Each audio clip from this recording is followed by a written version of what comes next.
자, 오늘 우리의 말씀, 우리 죽었던 나를 살리셨도다라는 말씀을 한번 같이 묵상을 좀 하겠습니다. 그러니까 오늘 말씀은 이제 우리가 예수 그리스도를 믿기 이전의 상태가 어땠는지, 내 모습이 예수님 믿은 이후에 내 상태는 어떤 것인지를 지금 얘기를 하는 게 포인트입니다. 예수님 믿기 이전의 상태를 우리의 과거라고 얘기를 하고, 예수님 믿은 이후의 모습을 우리가 현재라고 얘기할 때 과거의 내 모습은 어땠는지 그리고 현재의 내 모습은 어떻는지를 오늘 성경이 말해주고 있습니다. 먼저 이 과거의 상태를 이야기할 때 예수 그리스도를 믿기 이전의 상태를 말할 때 먼저 소결론적으로 얘기한다 그러면 그때는 내가 죽었었습니다. 그러니까 예수 믿기 이전의 나의 상태는 죽었던 나의 모습이고 하나님의 진노의 대상이었습니다. 이게 무슨 뜻일까요? 내가 죽었었다니, 목사님 저 죽은 적 없었어요. 혹시 이렇게 말하시는 분이 계실까요? 그리고 제가 왜 진노의 대상입니까? 뭐 때문에 제가 하나님의 진노의 대상입니까? 이렇게 생각하시는 분 계실지 모르겠는데 오늘 말씀을 보시면 공감을 하실 수 있을 겁니다. 내가 예수님 믿기 이전에는 나는 죽었었어요. 그리고 하나님의 진노의 대상이었다. 그 내용, 과거, 그 내용을 좀 보고 그 다음에 현재, 지금 내가 살았는데 그 살았다는 게 뭔지 또 한번 보도록 하겠습니다. 먼저 과거부터 예수 믿기 이전에 과거를 한번 보겠습니다. 오늘 말씀 1절 말씀에 보니까 그는 허물과 죄로 죽었던 너희를 살리셨도다 이렇게 말하고 있는데 여기서 그는이라는 게 그리스도죠. 그리스도는 허물과 죄로 죽었던 너희를 살리셨다.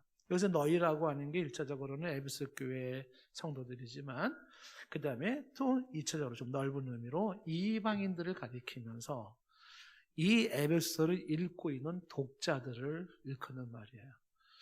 오늘도 예배 속에서 이 에베소를 읽고 있는 저와 여러분들을 너희라 이렇게 말하고 있습니다. 그러면서 저와 여러분을 뭐라고 말하냐면 허물과 죄로 죽었던 너희였다 이렇게 얘기를 해요. 근데 그리스도가 살리셨음을 말합니다. 여기서 죽었던이라고 하는 너는 죽었었다라고 할 때 죽었다라는 표현이 영적인 죽음을 말합니다. 영적인 죽음. 그러니까 너는 죽은 영혼이었다 이렇게 말하는 겁니다. 다시 말하면 내 영혼이 하나님과 끊어져 있었다. 내 영혼이 하나님과 단절되어 있었다라는 것을 말합니다. 우리가 이제 수요일 날마다 조직신학을 열심히 공부하신 분들은 감이 탁 바로 오겠지만 성경에서 죽음이라고 말하는 건 존재의 소멸을 말하는 게 아니에요. 죽음은 있다가 없어지는 게 죽음이 아니에요. 성경에서 말하는 죽음의 의미는 분리입니다. 분리. 나누어지는 것이 죽음이라고 말을 해요. 그래서 예를 들면은 육체적으로 의사 선생님이 누구누구는 몇 날 몇 시간에 운명하셨습니다. 숨을 거두셨습니다. 뭐 이렇게 의사 선생님이 육체적 죽음을 선언할 때 그때 그 죽음은 뭐냐 하면 육체와 영혼이 분리됐다. 이렇게 성경은 그렇게 말하는 거예요. 그러니까 육체와 영혼이 합해졌을 때를 살았다. 이렇게 말하는 것이고 육체와 영혼이 분리됐다. 이거를 이제 육체적인 죽음이다. 이렇게 말을 하는 겁니다. 존재가 없어지는 게 아니에요. 존재 소멸이 아니라 분리를 죽음이라고 말한다. 그러면 이제 영적인 죽음, 영혼의 죽음은 뭐냐? 그것은 영혼이 하나님과 분리된 것을 말합니다. 하나님과 분리된 영혼, 하나님과 단절된 그 영혼을 영적으로 죽었다라고 말을 합니다. 자, 그러면 육체적인 죽음보다도 더 심각한 게 영적인 죽음인데 그 영혼의 죽음이라고 하는 것은 그건 뭐를 의미하는 거냐면 궁극적으로 지옥행을 말하는 겁니다. 지옥에 간다는 이야기예요. 너가 예전에는 죽었다라는 것은 너는 예전에 지옥으로 떨어지고 있었다. 그런 뜻이에요. 지옥을 가고 있었다. 지옥이 있니 없니 사람들이 많이 얘기하지만 성경은 누누이 지옥에 대한 얘기를 참 많이 하고 있습니다. 한번 성경에서 지옥에 대해서 뭐라고 언급되는지 한번 몇 구절 한번 성경 구절을 한번 소개를 해보면 먼저 마태복음 10장 28절 말씀에 예수님이 아주 이런 중요한 얘기를 하죠. 몸은 죽여도, 육체적 죽음이죠. 몸은 죽여도 영혼을 죽이지 못하는 사람들, 그들은 두려워할 것이 아니에요. 근데 뭐가 두렵냐면 몸과 영혼을 등이 지옥에 멸하시는 일을 두려워해라. 그래서 예수님께서도 이 몸과 영혼이 지옥에 떨어지는 그런 멸망이 있음을 말씀하고 있는 거죠. 몸과 영혼이 지옥에 멸해진다. 이렇게 할 수 있는 자를 두려워해라 라고 이야기하고 있습니다.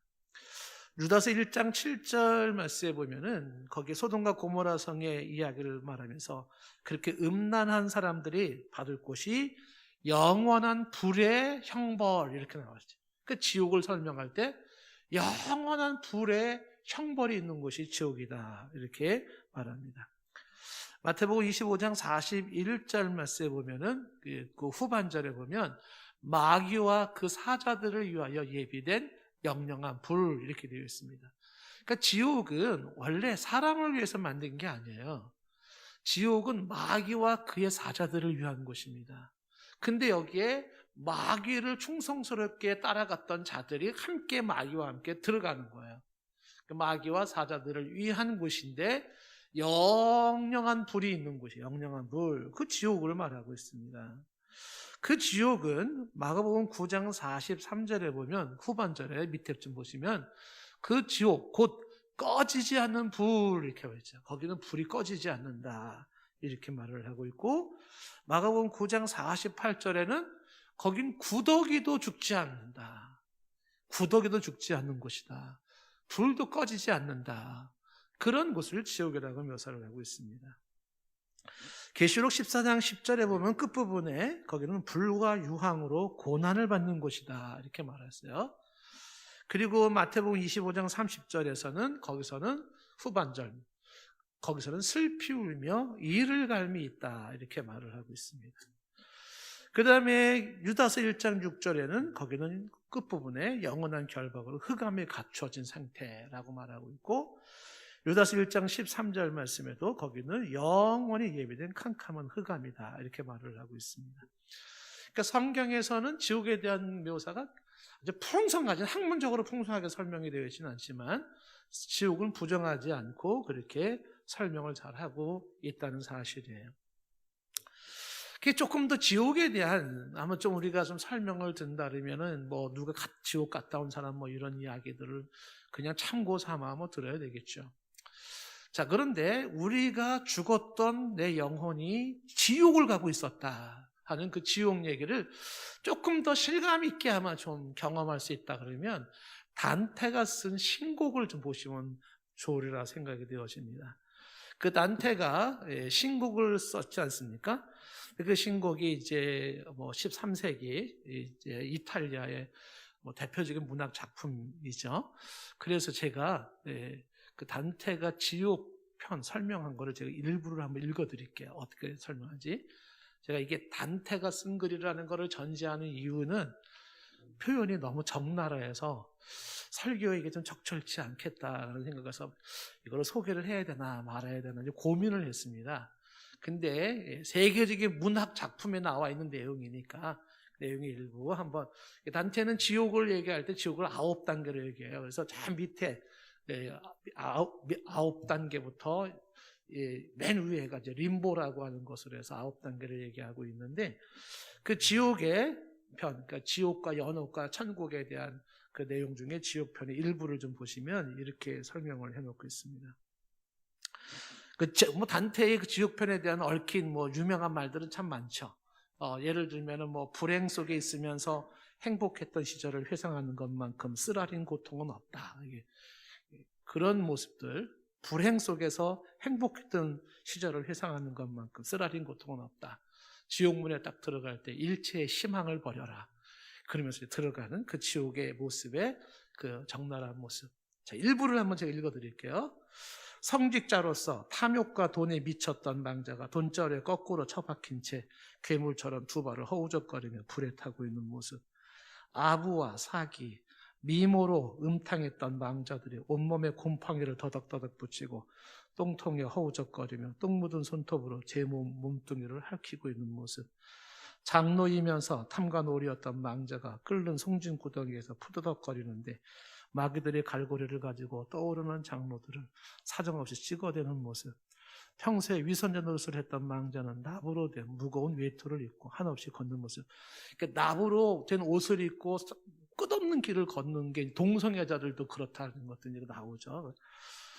그리고 그리스도를 못 박았던 핍박자가 넓은 길복판에 벌거벗겨 십자형으로 드러눕혀 말뚝으로 못 박혀있는 그 몸 위로 수많은 마귀와 망자들을 짓밟고 차면서 지나가는 모습. 도둑질했던 자가 독세에 물려 고통받는 모습. 그러나 무엇보다도 공포적인 형벌은 배신자가 당하는 형벌인데 이 지옥 8, 9 지옥에 해당되는 거예요. 가룟 유다를 유시한 배반자들은 갈기갈기 찢겨 죽는다. 두둥강난 그의 턱에서부터 항문까지 찢겨져 있었다. 다리 사이로 큰 창자가 늘어지고 더러운 위주머니도 보였다. 자, 내가 몸을 어떻게 찢는가를 봐라. 마귀는 다시 칼날을 대고 분열주의자들을 잔혹하게 무참하게 도려냈다. 껍질이 벗겨져 등뼈가 훤히 드러난다. 박쥐처럼 생긴 머리셋을 가진 악마대왕의 잔혹한 학대의 모습인데 신기한 것은 지옥의 망자들은 그토록 찢겨 가루가 되어 죽어도 금세 전의 모습으로 다시 살아 그 형벌이 반복된다. 끝없이 되풀이되는 영벌인 듯하다. 이런 내용들이거든요. 그러니까 표현이 너무 적나라하지 않습니까? 좀 역겹기도 하고요. 그러니까 이런 지옥이라고 하는 거. 물론 이제 이건 단테가 쓴 글의 한 모습이지만, 그러니까 과거에 네가 어떤 사람이냐 하면 너는 죽었던, 너는 바로 이 지옥으로 가고 있었던 사람이다라는 것을 얘기를 하고 있습니다. 자, 그러면 이 지옥이 죽었던 내가 지금 가는 곳이었었단 말이야. 그런데 내가 왜 죽어? 이렇게 질문을 던지겠죠. 그 대답을 합니다. 1절 말씀 다시 보시면은 어떻게 말하냐면 그는 허물과 죄로 죽었던 너희. 그래서 죽었던 죽음의 원인, 이유가 뭐냐면 허물과 죄예요. 너에게는 허물이 있었고 너에게는 죄가 있었어. 근데 그 죄가 너를 죽였어. 이렇게 되는 거죠. 이게 과거에 예수 믿기 이전에 나의 모습이었다라는 것입니다. 여기서 허물과 죄는 뭐가 다른 거냐라는 게 학자마다 견해가 많이 있어요. 그래서 뭐 한쪽은 자범죄, 한쪽은 원죄, 한쪽은 뭐 구체적인 죄, 한쪽은 일반적인 죄, 한쪽은 내적인 죄, 뭐 외적인 죄 많이 있는데 그런데 이제 그렇게 구분할 필요가 없다는 게 또 하나의 정설이죠. 허물과 죄는 죄를 설명하는 것으로서 동의어로 봅니다. 그러니까 요지는 뭐냐 하면 죄로 죽었더니에요. 죄로 죽었던. 너에게 있었던 죄가 있었는데 그 죄가 너를 죽게 했다라는 것이요. 로마서 6장 23절 말씀 분명히 말하죠. 죄의 삭은 사망이다. 이런 말이 나와요. 죄의 결과는 사망이다. 죄와 벌입니다. 죄는 반드시 벌이 따라오는데 그게 사망이다라는 거죠. 우리가 성경적으로 이제 죄에 대한 얘기도 많이 다뤘지만은요, 죄는 인간의 불행과 고통의 원인이에요. 인간이 불행해지고 고통을 받는 원인이 뭐냐면 죄 때문에 그래요. 죄. 근데 이 죄가 그런 불행과 고통을 만들어내면서 이성을 마비시키고 도덕을 마비시키고 양심을 마비시켜요. 그래서 이 죄로 인해서 정상적인 이성적 작용이 안 돼요. 죄로 인해서 도덕적인 삶이 안 됩니다. 그 죄로 인해서 양심적인 삶이 못 되는 거예요. 이게 무서운 죄의 파워인데 이 죄의 파워가 어디까지 끌고 가냐면 영혼을 지옥까지 끌고 가는 거예요. 그것을 사망이라 이렇게 말하는 거죠. 그 영혼을 죽여서 하나님과 완전히 분리시킨 상태에서 지옥까지 끌고 가는 게 죄라고 하는 겁니다. 그래서 그 죄로 인하여 너는 죽었었다 이렇게 말하는 거죠. 너는 죽었었다. 그러면 여전히 또 이제 반문이 나오는 거죠.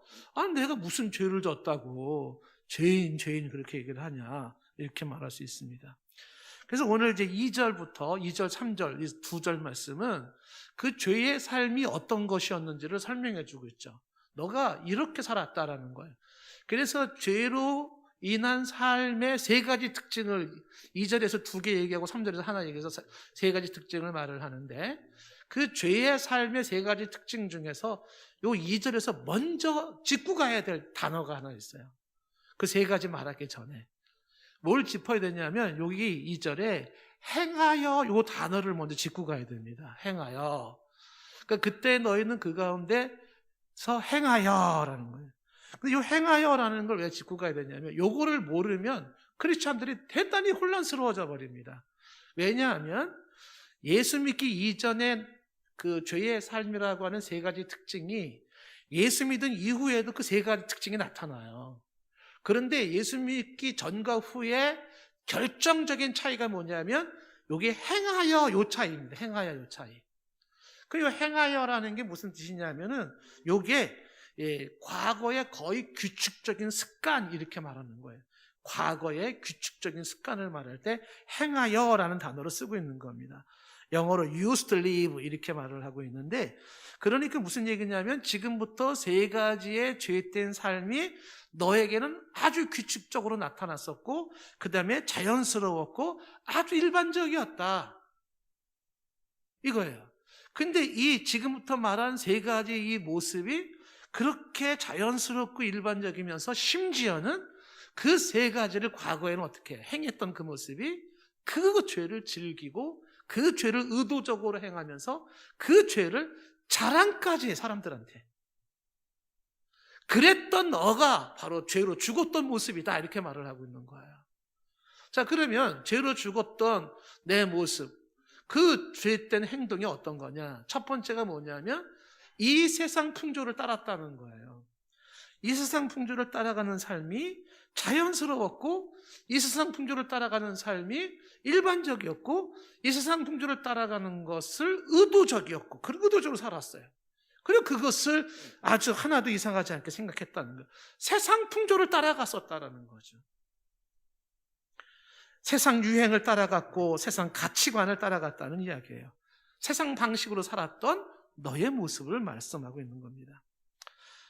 이 세상 방식이 어떤 건가라고 할 때 하나님 방식이 아닌 이 세상 방식으로 살아갔던 모습, 이 세상 풍조를 따랐던 그 모습에는 하나님이 없는 삶이에요. 하나님과 상관이 없는 삶이었고 신앙이 없는 삶이었어요. 내세가 없는 삶이었고 영적인 일에는 관심도 없었던 삶이에요. 당연히 하나님 말씀도 없었던 삶이에요. 그런 세상의 논리와 세상의 상식과 세상의 가치관을 살아갔는데 그게 익숙했고 자연스러웠고 규칙적으로 나타났던 모습이고 심지어 그걸 내가 의도하면서 그거를 즐기면서 그것을 자랑하며 살았던 과거의 모습이라고 말하고 있는 겁니다. 로마서 12장 2절 말씀에 우리가 잘 아는 말씀이 있죠. 너희는 이 세대를 본받지 말라. 이 세대, 좀 전에 말했던 세상 풍조를 본받지 말라는 거예요. 하나님 없는 세상 풍조 본받지 말고 신앙이 없는 세상 풍조 본받지 말고 내세도 없고 영혼의 문제도 없고 하나님 말씀도 없는 이 세대, 이 세상 풍조를 본받지 말아라. 오직 마음을 새롭게 해서 변화를 받아서 하나님의 선하심이 무엇이고 하나님의 기뻐하심이 무엇이고 하나님의 온전하신 뜻이 무엇인지를 분별하라. 이런 얘기를 똑부러지게 얘기를 하고 있습니다. 그래서 세대는 본받을 게 못 돼요. 요거를 요한일서에서는 뭐라고 말을 하냐면 요한일서 2장 15절 말씀에 이 세상이나 세상에 있는 것들을 사랑하지 말라는 겁니다. 누구든지 세상을 사랑하면 아버지의 사랑이 그에게 없어요. 16절 말씀에 이는 세상에 있는 모든 것은 특징적으로 말하면 세상에 있는 것은 육신의 정욕과 안목의 정욕과 이생의 자랑이에요. 육신의 정욕, 안목의 정욕, 이생의 자랑이에요. 솔로몬이 고백했던 것처럼 눈으로 보는 것을 금하지 않냐고 마음이 원하는 걸 금하지 않았어요. 보고 싶은 거 다 받고 하고 싶은 거 다 했던 그 삶이에요. 이게 육신의 정욕, 안목의 정욕, 이생의 자랑이에요. 세상적인 거 자랑하는 거예요. 근데 이건 아버지로부터 온 것이 아니고 세상으로부터 왔는데 17절에 이렇게 말합니다. 이 세상도 그 정욕도 지나가는 거예요. 오직 하나님의 뜻을 행하는 자들만이 영원히 거하는 건데 썩어지고 불타고 없어지는 것들이 세상적인 그 특징이에요. 그것이 육신의 정욕, 안목의 정욕, 이생의 자랑이에요. 이 세상을 사랑하지 마라. 사랑하지 말라는 건 이 세속적인 죄된 것을 사랑하지 말아라. 그것을 네가 즐기고 자랑할 일이 아니다라고 하는 것이에요. 허물과 죄로 죽었던 삶, 그 죽었던 삶의 특징이 첫 번째가 이 세상 풍조를 따라갔다. 이 세상의 풍조, 이 세상 사람들, 하나님도 없고 말씀도 없는 사람들의 그들의 가치관, 그들의 유행, 그들의 상식을 따라갔었다는 거죠. 오늘날 여러분들이 만약에 동성애를 지지하고 낙태를 지지한다면 같은 맥락일 거예요.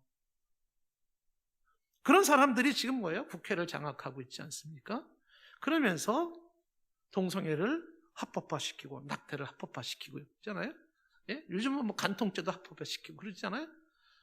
이런 세상을 본받지 말아라. 그런데 예전에 내가 예수를 믿기 전에는 그런 삶이 나한테는 극히 자연스러웠어요. 이 세상 풍조를 따라가는 삶이 너무 자연스러웠는데 그게 내 영혼이 죽었다는 반증이에요. 죽은 자의 반증이에요. 그런 삶을 살아간다는 거 성경적으로 얘기한다면 지옥으로 가고 있었던 거예요. 지옥으로. 이 세상 풍조를 따라갔던 모습이 육체적인 삶으로 좀 이따 좀 더 구체적인 내용을 나오니까 한번 좀 보도록 하고요. 죄로 죽었던 삶의 첫 번째 특징을 얘기를 하는 겁니다. 첫 번째 특징은 이 세상의 풍조, 세상의 가치관, 세상 사람들이 살아가는 대로 그렇게 살아가는 게 극히 자연스러웠었던 너의 삶, 그 삶이 죽었던 너의 영혼을 말해주고 있어요. 그 다음에 두 번째가 죄악된 삶이, 그 죄의 삶이 두 번째가 뭐냐면 다시 2절 말씀에 보면 거기 공중의 권세 잡은 자를 따라간 거예요. 이 공중의 권세 잡은 자가 사탄입니다. 사탄을 따라갔다는 거. 아니 내가 언제? 몰랐죠? 예수 믿기 전에는요 사탄을 따라갔어요. 공중의 권세 잡을 따라갔어요. 그 사탄 공중의 권세 잡은 자가 불순종 아들 가운데 역사는 영입니다. 불순종하는 아들들이 누굽니까? 하나님을 대적하고 하나님께 불순종하는 자들이에요.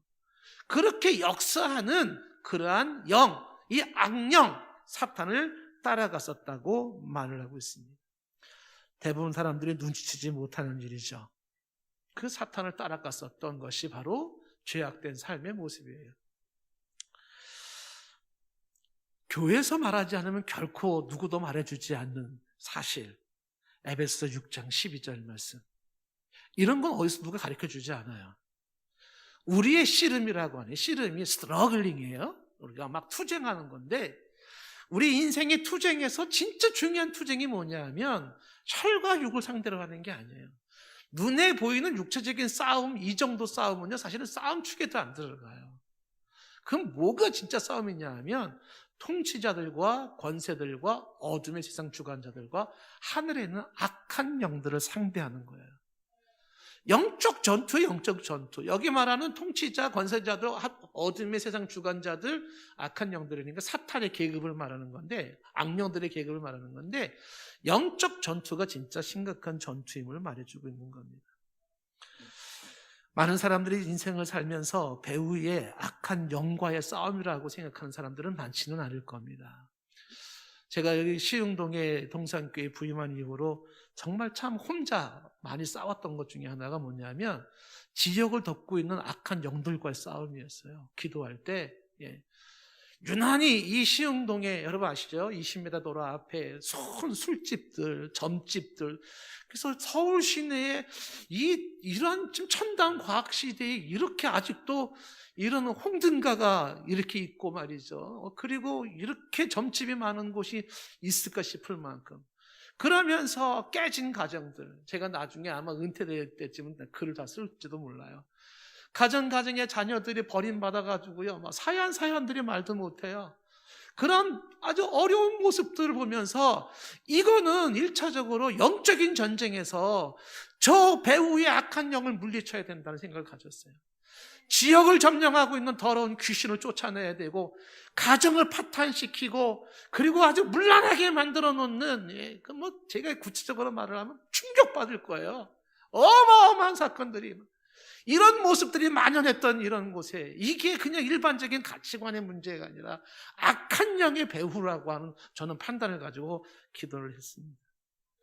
배후의 역사는 악한 영들과의 싸움인데 그 악한 영들의 싸움을 싸우기는커녕 그런 악한 영이 있다는 걸 생각지도 못하고 그 악한 영을 따라갔었던 과거의 삶. 영적인 전쟁이니 뭐니 이런 거 생각도 못했어요. 무슨 사탄이 어떻게 생각도 못했어요. 그냥 나도 모르는 사이에 사탄이 끄는 대로 끌려갔었던 과거의 삶. 그게 죄악된 삶의 모습이에요. 공중의 권세 잡은 자를 따라갔었던 삶입니다. 지금도 저와 여러분들이 놓치지 말아야 되는 것은 이 영적 전쟁이라는 부분을 놓치면 안 돼요. 제가 지지난 시간에 우리가 코로나 시대에 어떻게 신앙생활을 해야 될 것인가에 대한 얘기를 했죠. 저녁 예배 때. 이 코로나가 진짜 심각한 거는요. 당신은 코로나 검열을 하니까는 양성 반응이 나왔습니다. 감염되신. 물론 이것도 무섭죠. 그걸 치명적이니까. 근데 더 무서운 건 정신적인 피해이고 사회적 경제적인 피해이고 그다음에 영적인 피해예요. 예, 제가 우리 그 흑사병 예를 들었지 않습니까? 유럽의 흑사병에서 죽은 사람들, 감염돼서 죽은 사람보다는 정신적 피해로 죽은 사람이 더 많았어요. 유럽에 죽었을 때. 진짜 이 코로나가 만들어내는 무서운 것은 이것도 교회가 아니면 말을 못 해주겠죠. 영적으로 감염시키고 있는 거예요. 코로나로 인해서. 언제부턴가 기도가 식어지고 언제부턴가 예배가 소홀해지고 언제부턴가 하나님과 멀어지고 언제부턴가 교회가 멀어지기 시작해요. 무덤덤해지고 있어요.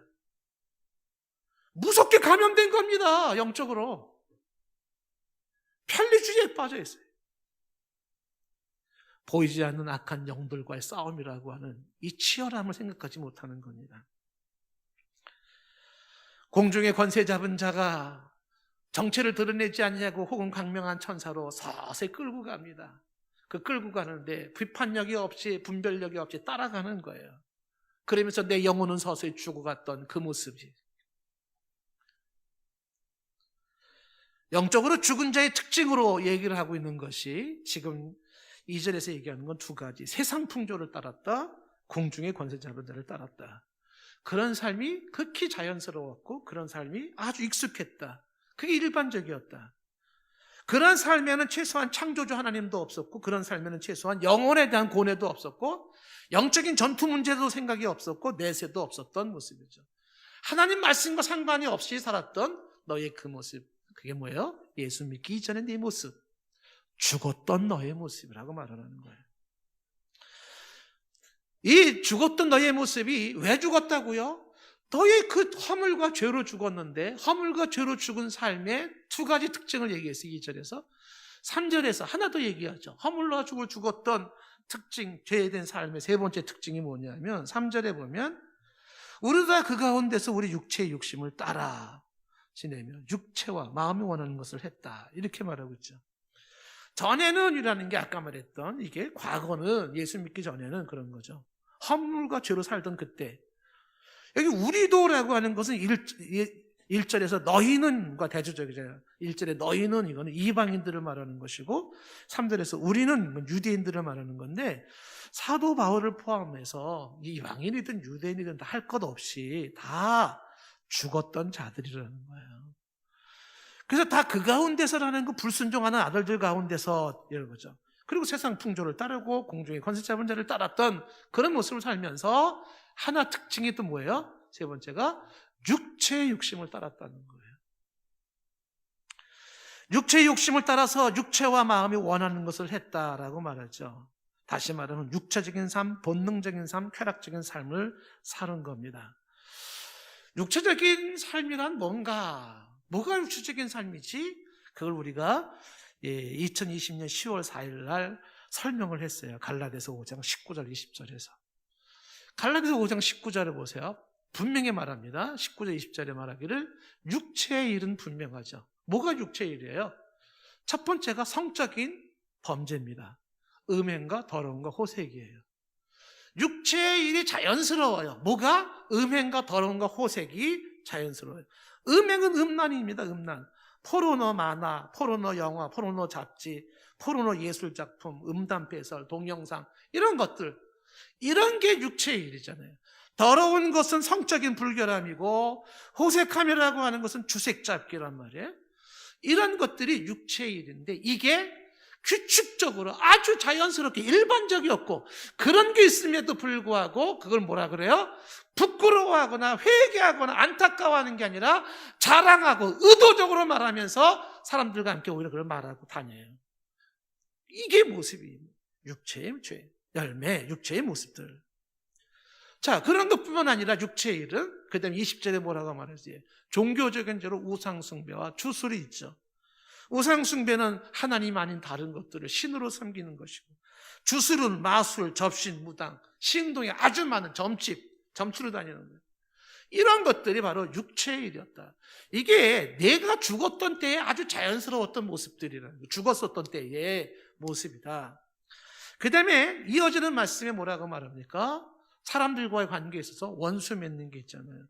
원수 맺는 것은 미움과 증오와 원한 관계를 맺는 거예요. 원한 관계. 왜 그렇게 원하는 관계를 잘 맺는지 몰라요. 원수예요, 원수. 그게 뭐예요? 육체의 일이에요. 그런 삶이 바로 죽었던, 내 영혼이 죽었던 삶의 모습이에요.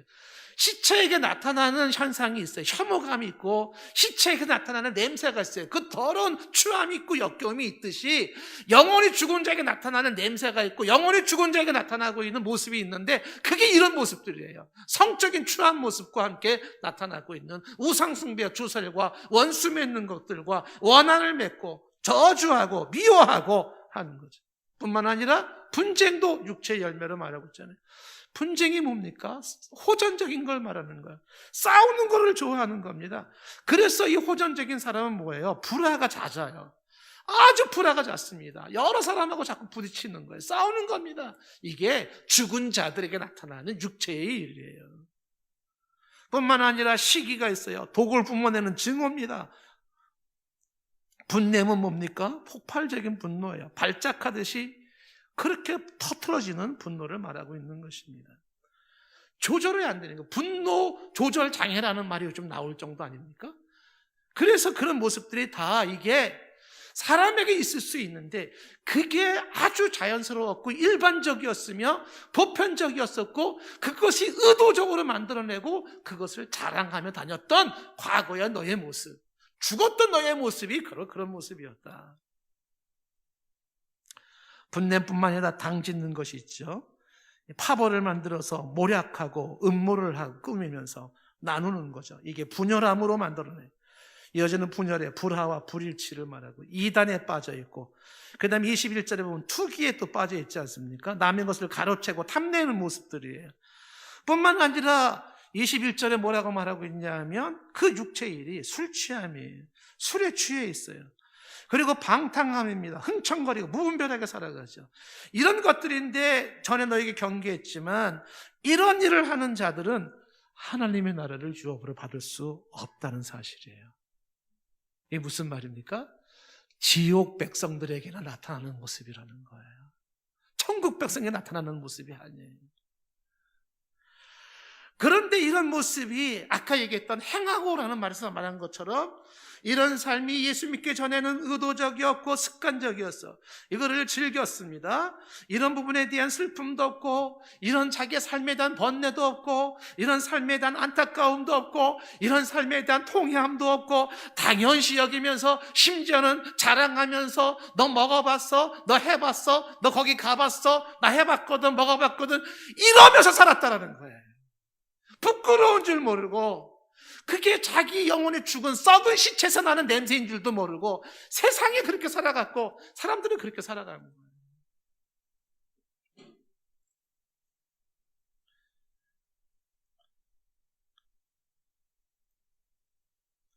어떤 학부모가 얘기를 하는데 딸내미 때문에 고민 생긴다는 거예요. 그래서 왜 고민 생기냐 하니까 딸내미가 남자친구로 사귀고 싶다 그러더라는 거죠. 그래서 왜 남자친구 사귀고 싶은데 그러니까 남자랑 자보고 싶다는 거예요. 그래서 왜 그런 생각을 했니? 그러니까 친구들이 만나면 너 잡았어? 너 그런 얘기를 하는데 자기만 경험이 없어가지고 왕따 당하더라는 거예요. 그러니까 엄마가 기가 막힌 거예요.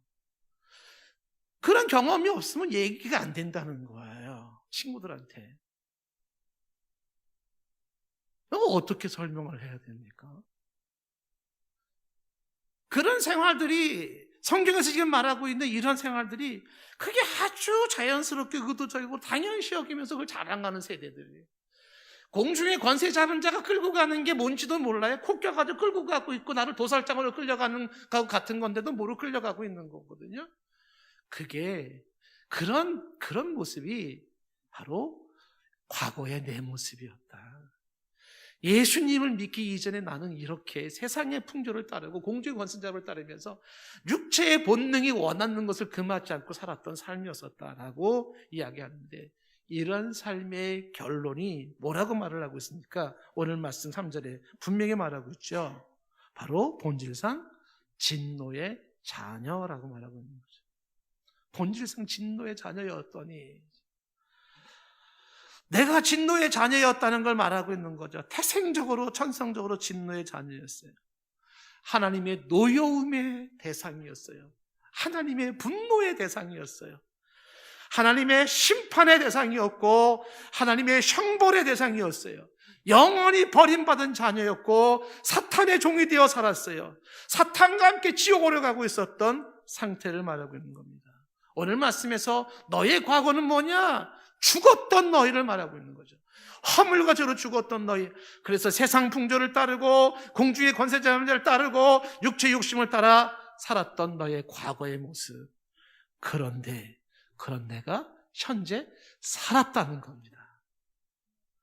그 살았다는 사실은 영원히 살아났다는 것이에요. 지옥에서 천국으로 방향이 옮겨졌다는 겁니다. 그것을 오늘 이제 현재의 상태로서 4절부터 말하는 거예요. 좀 전 3절까지는 과거에 예수 믿기 이전의 상태라면 이제 4절부터는 현재의 상태를 말하는데, 예수 믿은 이후의 상태예요. 4절에 긍휼이 풍성하신 하나님의 사랑이 우리를 사랑하신 그 큰 사랑을 인하여, 이렇게 말하고 있어요. 내가 살게 된 가장 중요한 원인은 뭐냐면 하나님의 주도적인 사랑 때문입니다. 긍휼이 풍성하신 하나님의 사랑이에요. 이 긍휼이 불쌍히 여김이에요. 철없는 자식들이 쥐약으로 끌고 가고 있는데 자기가 처참하게 죽어가고 썩어가고 있는 그 모습은 헤아리지도 못하고 그것을 오히려 자랑스럽게 히시덕거리고 있는 모습에 하나님이 눈물이 나는 거죠. 그 하나님의 불쌍히 여기시는 마음이 그 하나님의 사랑으로서 그 큰 사랑, 이 사랑이 구약의 헤세드 사랑이에요. 언약에 근거한 불변하고 무궁한 사랑인데 그 큰 사랑이 작동하기 시작했는데 그 긍휼이, 그 사랑이 예수 믿는 저와 여러분에게로 향했다는 거예요. 하나님의 긍휼하신 그 하나님의 풍성하신 긍휼과 그 사랑으로 인하여 어떻게 됐습니까? 5절에 허물로 죽은 우리를 그리스도와 함께 살리셨다 말하고 있는 거죠. 로마서 5장 8절 말씀에 우리가 잘 아는 말씀 있죠. 우리가 아직 죄인 되었을 때에 그리스도께서 우리를 위해 죽으심으로 하나님께서는 우리에 대한 자기의 사랑을 확증하셨습니다. 내가 여전히 죄인 되어 죽었던 그때에, 내가 분별하지 못하고 사탄을 쫓아 지옥으로 가고 있던 그때에 그리스도께서 우리를 위해 죽으심으로 말미암아 이 사실을 내가 믿게 됨으로써 나를 향한 하나님의 사랑을 확실히 증명받게 되어졌다는 사실이에요. 오늘 5절 말씀에 말하기를 이렇게 말하고 있어요. 그리스도와 함께 살리셨고라고 되어 있잖아요. 여기 함께라는 단어를 또한 주목을 해야 돼요. 이 함께라는 단어가 계속 나와요. 그리스도와 함께 살리시고, 그 다음에 6절에 보시면 또 함께 일으키시고, 여기서 함께 누구와 함께 계세요? 그리스도와 함께 일으키시고, 또 그 다음에 예수 그리스도 안에서 함께 하늘에 올리셨다. 지금 6절 말씀 보고 있는 거예요. 지금 함께 하늘에 앉히시니 이렇게 말씀하고 있습니다. 무슨 얘기냐면 그리스도와 함께 나는 죽었고 그리스도와 함께 나는 다시 살았고 그리스도와 함께 나는 승천하고 그리스도와 함께 나는 하나님 우편에 앉게 되었다라고 말씀하고 있는 거예요. 예수 그리스도와 함께, 그렇게 내가 죽었고 함께 살았고 함께 승천하고 함께 하나님 우편에 가십니다. 이 함께가 무엇이 함께하게 만들었냐면 이게 믿음이에요. 주 예수 그리스도를 믿음으로 그 믿음이 강력 본드같이 예수와 나를 하나로 묶어놓는 거예요. 그래서 예수 사건이 나의 사건이고 예수의 죽음이 나의 죽음이고 예수님이 받았던 저주가 내가 받은 저주였고 예수님이 다시 살아남은 내가 살아남이고 예수와 같이 가요. 이게 믿음이 예수를 나를 묶은 상태에서 만들어내는 모습입니다. 오늘 말씀은 분명해요. 과거에 너는 죽었다. 근데 지금 살았다. 이 말씀을 해주고 있는 것입니다. 이제 우리가 승천하진 않았고 하나님 우편에 앉아 있지는 않지만 그런 미래의 모습을 단언적으로 말씀하고 있어요. 예수 그리스도 안에서 함께 하늘에 앉혀있는 모습, 6절에 말한 마치 아기를 안고 있는 엄마처럼 그리스도가 우리를 안고 있는 모습이에요. 굳이 하나님 앞에 왜 저한테 이런 은혜를 주셨고 왜 저로 하여금 이렇게 살리셨습니까? 라고 묻는다면 하나님은 이렇게 대답을 하신다고요. 7절 말씀에 이는 그리스도 예수 안에서 우리에게 자비하심으로써 그 은혜의 지극히 풍성함을 오는 여러 세대에 나타내려 하심이라. 은혜의 풍성함을 나타내려 하심이라 하는 거죠. 하나님의 은혜가 아니면 이 구원이 있을 수가 없습니다. 하나님의 은혜가 아니면은 그분의 그 불쌍히 여기시는 긍휼의 풍성함이나 그 큰 사랑을 누릴 수가 없었고 죽었던 내가 살 수가 없었어요. 하나님의 그 은혜가 아니면 내가 지옥으로 향하고 있던 게 천국으로 향하는 모습은 불가능한 모습이었었죠. 오직 하나님의 은혜로 그 사랑을 입어서 내가 죽었다가 살아났는데 이유는 하나님께서 당신의 지극히 풍성함을 여러 세대에 나타내려 하심이라. 오늘 우리 말씀을 정리를 해보니 이렇게 정리가 됩니다. 나는 허물과죄로 죽었었다. 나는 이 세상 풍조를 따라가고 공중의 권세 잡은 자 사탄을 따라갔었다. 나는 육체의 욕심을 따라 내 육체가 원하는 것을 했다. 이것이 극히 자연스러웠고 이것이 극히 일상적이었으며 이것이 의도적이었고 이러한 삶을 즐겼고 이러한 삶을 자랑하며 살았던 죽었던 나의 모습이다. 나는 그렇게 지옥으로 떨어지고 있었다. 그런데 하나님의 그 긍휼과 그 사랑이 내게 임하면서 그리스도 안에서 내가 살았고 그리스도 안에서 나는 다시 일으켜서 하나님의 우편 보좌에 앉게 되었다. 그리스도 예수 안에서 내게 새 생명을 주신 분이 하나님이요 예수 그리스도입니다. 전적인 하나님의 긍휼과 사랑과 은혜가 나를 살게 했고 그것을 통해서 여러 세대 가운데 그 크신 하나님의 은혜를 풍성함을 나타내기를 원하셨다는 겁니다. 나 같은 죄인을 살리신 이 놀라운 하나님의 은혜와 사랑을 나타내기를 찬양으로 나타내든지 간증으로 나타나든지 혹은 삶으로 나타나든지 나타나기를 원하신다는 거예요. 오늘 설교는요, 한 문장으로 말하면, 설교를 한 문장으로 끝내면, 요약하면 제목이에요. 말씀의 제목. 죽었던 너희를 살리셨도다. 할렐루야. 찬양합시다.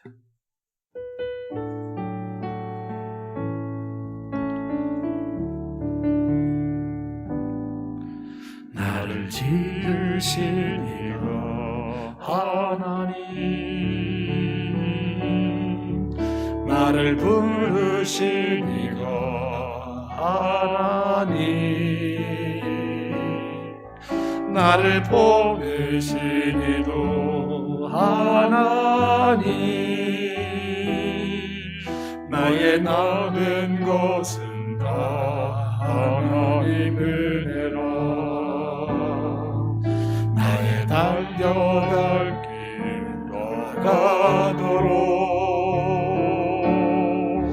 나의 마지막 공을 다하도록 나로 그 십자가 품게 하시니 나의 나 된 것은 다 하나님 은혜라. 한량없는 은혜, 갚을 길 없는 은혜, 내 삶을 애워싸는 하나님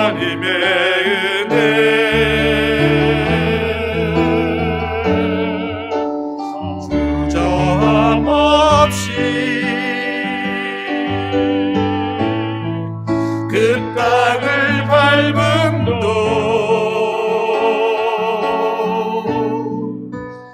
늘 붙드시니 하나님의 은혜. 우리의 말씀을 생각하시면서 눈을 감고 나를 지으신 이가 하나님, 나를 부르신 이가 하나님, 나를 부르신 이가 하나님, 나를 보내신 이도 하나님, 나를 보내신 이도 하나님, 나의 나된 것은 다 하나님, 나의 나된 것은 다 하나님 은혜라. 나의 달려갈 길 다가도록, 나의 달려갈 길 다가도록, 나의 마지막 호흡 다하도록, 나의 마지막 호흡을 다하도록, 나로 그 십자가 품게 하시니, 나로 그 십자가 품게 하시니, 나의 나된 것은 나의 나된 것은 다 하나님 은혜라. 한량없는 은혜, 한량없는 은혜, 갚을 길 없는 은혜, 갚을 길 없는 은혜, 내 삶을 애워싸니, 내 삶을 애워싸니 하나님의 은혜, 하나님의 은혜. 나 주저함 없이 나 주저함 없이 그 땅을 밟음도 그 땅을 밟음도 나를 붙드시는 나를 붙드시니 하나님의 은혜, 하나님의 은혜. 하나님, 내가 과거에 죽었던 사람입니다.